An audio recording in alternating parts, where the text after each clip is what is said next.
Welcome to Tolerance Spotlight. I'm Taryn Simmons. And I'm Gary Robinson Jr. We've just wrapped up Black History Month, and there were lots of events on campus marking this important time. This is one of them.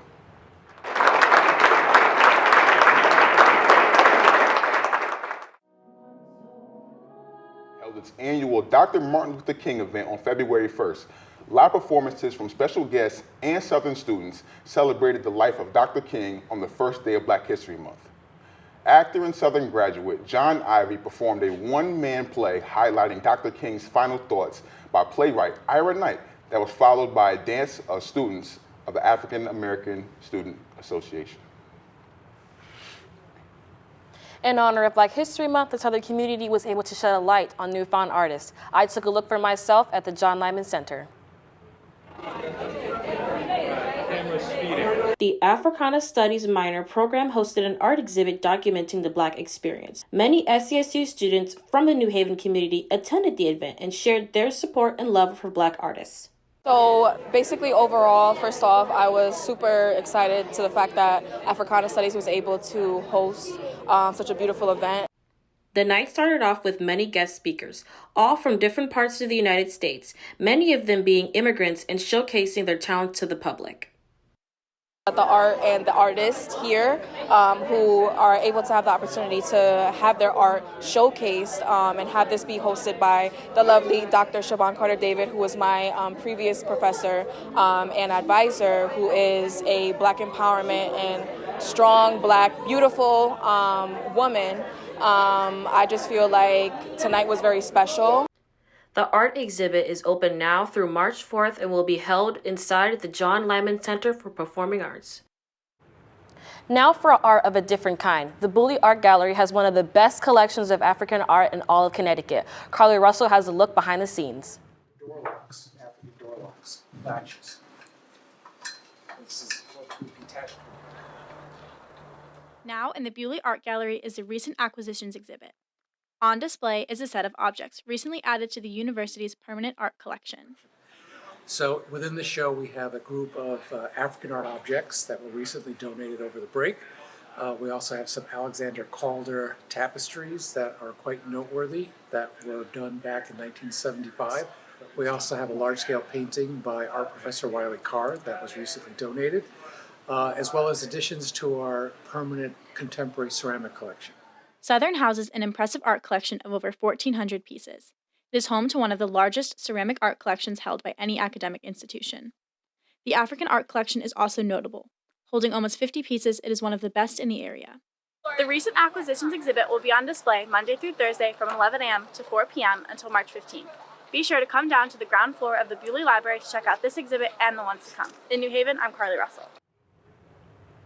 Turning to other news, universities are using social media platforms like Instagram, Twitter, TikTok, and Facebook to connect with students. This is the main way younger people are keeping up with the world. Schools have decided they build teams to connect with students on these platforms. My main role here is kind of giving a perspective to the students and their, lives here. This team uses videos and photos to showcase campus life. Social media helps universities in their goal to keep up with current students and recruit new students for the next semester.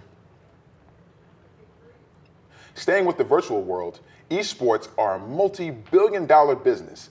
Now students at Southern Connecticut State University have the chance to play video games for fun or bragging rights against other schools. The Esports Club at Southern Connecticut State University set up a gaming room for students on campus in mid-September. Miles Wagali started the club in order to find people to play with. I formed it back in 2018. I was trying to find another teammate to play with me and my roommate to compete in Rocket League. And so we just started kind of like putting up flyers around the school looking for Rocket League players. The Esports Gaming Lounge allows students to unwind after a long day of classes with all types of games.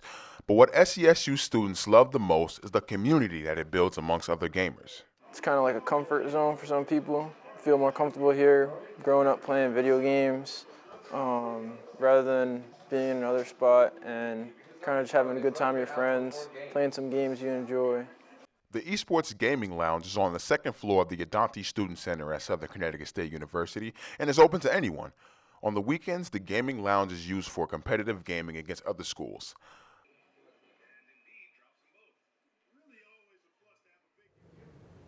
Going from the Student Center to Moore Fieldhouse, sports are in full swing at Southern. The baseball team is participating indoors to help prepare themselves for their season opener this week. Bradley Robideau has a story for us. The baseball season for Southern started this past weekend. The Owls played in Boca Raton, Florida against Lynn College in a 2-game series. Graduate student outfielder Andrew Ang said the team needed a split series with Lynn to set expectations for the upcoming season. I think we put ourselves up against a really competitive team, them being down just a floor to school, being able to be outside, being able to practice every day, see those balls up in the air and, live pitching. They had a little bit of an advantage towards us, but it was good to compete against a really good team, and I think, scratching one win away from them was definitely a morale boost. Graduate student pitcher Nick Guarino said how important it is to have almost the same exact team as last year coming into this season. Yeah, it's good having those guys back. Like I said, last year we made it to the regional final, so it's good having young guys that have experience for playoffs. With us having big aspirations this year, it's good to have a core group back that's ready to compete and hungry to do the same thing that we did last year. The point Guarino brought home is building on last year's success for this season. Winning a championship. Conference championship's the first thing on our list, and then hopefully making it back to the regional and going from there and seeing SNU again in that regional final and beating them and getting to the World Series. The Owls will travel to Myrtle Beach, South Carolina this weekend to play Post University, Felician University, and the College of Staten Island to help prepare themselves for their home opener against Mercy College on March 4th. In New Haven, Connecticut, I'm Bradley Robideau. Next up, we have an up-and-coming artist here on campus. Tremaine Guy is here to tell us more about the rising star. Thanks, guys. Yes, a rising star is amongst us. Here's more about the promising young talent who's turned his dorm room into a recording studio. Many people may recognize this as your everyday college dorm room. Hey, don't know where to start yet. I'm just trying to make it work to collect each part yet. But freshman Christian Caruso has turned his into a recording studio. I'm Christian Caruso. I'm a freshman. I'm a business major and a music minor, and I'm from Woken. When I was like 6, I wrote my first song when my aunt was babysitting me, and she fell asleep, so I was bored, so I wrote a song.